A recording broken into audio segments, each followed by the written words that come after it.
Ready for a long story about how my thyroid issues were undiagnosed and unaddressed ever since I was a child? I'm Marissa Fay. I'm a gut and hormone expert for women. I help women reverse their symptoms with natural methods and actually feel good. And I didn't just stumble into this work. In fact, I have a lot of personal experience of my health being mismanaged by medical care providers, by alternative health care providers, by people who thought they had answers, who said they had answers, but really had no flipping clue how to help me. And that's because we have really normalized in our society and in our medical system that not having the optimal body temperature and not having the optimal pulse is actually a good thing. You can also throw cholesterol in there as well. I had very, very low cholesterol, and that also is an indication of hormone issues.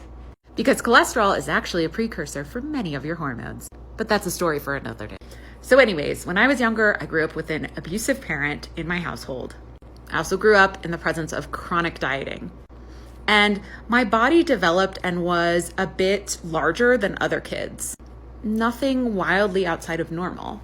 But people in my life focused a lot on how different my body was.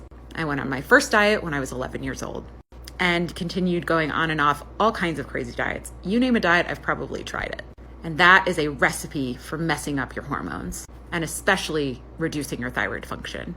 Some of the earliest indicators that something is going on that you need to be addressing related to your thyroid and your hormone health is your body temperature and your resting pulse. I used to set off alarms because my resting pulse was so low. I'm talking 40 beats per minute.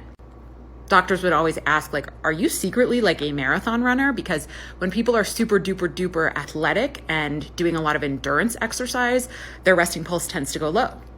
And doctors see that as a good thing. But it's not.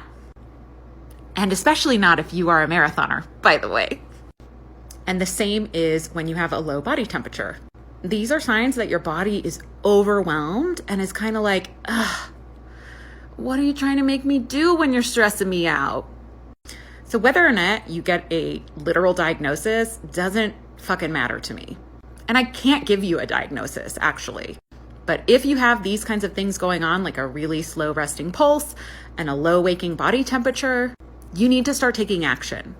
Because things like that over time tend to get worse and worse if you don't. At least that is my personal experience. It took me many years of being well informed and understanding what was actually going on in my body to get to where I am now. I've removed 95% of my hypothyroidism symptoms all by myself, using the methods that I use with clients and teach other people.